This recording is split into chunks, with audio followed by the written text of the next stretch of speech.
मेरा सवाल ये है कि अगर आप बहू को बर्दाश्त नहीं कर सकते तो बेटे के साथ आप अपना उसको बेटे को नहीं बांट सकती, फिर आप शादी ना करें बेटे की लिए। नहीं, ये तो नेचुरल है ना, शादी तो करनी है। तो फिर ये भी हाँ। नेचुरल है जो माँ का रद्द अमल होता जो है। माँ का रद्द अमल होता है ये नेचुरल कुछ हिस्सा है, वैसे फिर इसको ऑप्ट किया जाता है, ये आदत होती है। अच्छा। खातन की जो सास बनती हैं उनकी आदत बन जाती है टोकना, रोकना।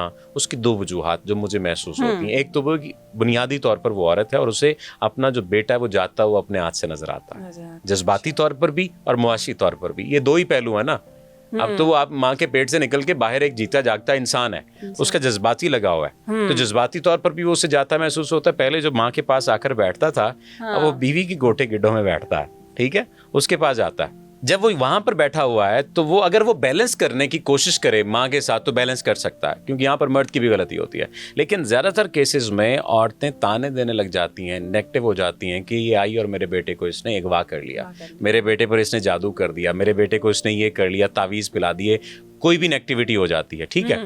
हालांकि ऐसा नहीं होता। जो जज्बाती और जिनसी जरूरत उसके बेटे की उसकी बीवी पूरी कर रही है या बीवी पूरी कर सकती है, वो माँ तो नहीं पूरी कर सकती, ठीक है।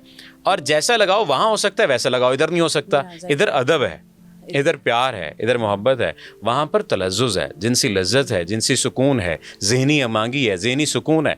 तो इन दो चीज़ों का क्या करने लग जाती हैं माएँ? मवाजना, और गलत मवाजना करने लग जाती हैं।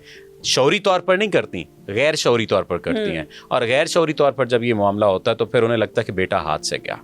अच्छा, फिर वो पैसे जो पूरी की पूरी तनख्वाह बाज़ दफ़ा वो बेटा कर देता था, या पूरी ना से कोई 50% देता था, अब 50% नहीं आती। माँ को कहा जाता है तुम्हारी ज़रूरत है तो तुम्हें दूंगा, ठीक है। जॉइंट सिस्टम हो तो फिर तो एक अलग मामला है। माँ को कहा जाता है आपकी ज़रूरत होगी आपको दूंगा, बाकी मेरे बच्चे हैं, बाकी बीवी है। तो उन्हें ये लगता है कि ये जो लड़की है ना, अब ये पैसे पीछे भेज रही है, अपने माँ बाप को दे रही है, ठीक है। सबसे बड़ा इल्जाम जो लगाया जाता है, ठीक है, सबसे बड़ा इल्जाम जो लगाया जाता है और सबसे कड़वा सच है जो मैंने बोल दिया है, ठीक है, ये पीछे भेज रही है। तो अब इस सारे सिनेरियो में देखिए, जज्बाती तौर पर जब लड़का कटा तो माँ को महसूस हुआ कि मेरा बेटा गया।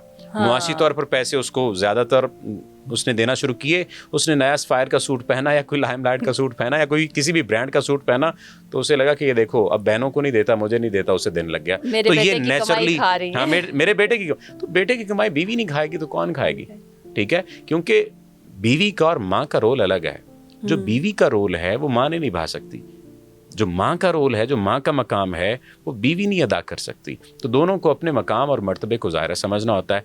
माँ समझ के भी मुकाबले और मवाजने पे आती है, और यही गलती बीवियाँ भी कर रही होती हैं, दोनों साइड से, वो भी बहुएं भी कर रही होती हैं, और वो भी मुकाबले पे आती। मेरा शौहर है, मेरा शौहर, इस बात के जवाब में माएँ कहती हैं पिछू लेते आई हैं, पिछू लेके आई हैं, हाँ, मेरा बेटा था तो तुम्हारा शौहर है। तो मेरा ये ख्याल है कि अगर ये एक दूसरे से प्यार और मोहब्बत, कुछ बामी एक दूसरे के साथ ताल्लुक़ पैदा कर लें तो बेहतर हो सकते हैं मामला। मैंने इस पर एक वीडियो भी बनाई थी कि शादी के बाद माओं को अपने दिल बड़े कर लेने चाहिए, बेटों को आज़ादी देनी चाहिए और उन्हें सौंप देना चाहिए उनकी बीवियों को कि ठीक है तुम अपनी ज़िंदगी गुजारो। आपका वाक़यतन वो बेटा होगा तो वो आएगा, वो खिदमत भी करेगा, वो प्यार भी करे। वाक़यतन से मुराद ये कि जज्बाती उसका लगाव, ठीक है। कुछ थोड़ी बहुत कमी होगी, लेकिन ऐसा नहीं है कि वो आपको बिल्कुल भूल जाए, बिल्कुल छोड़ जाए।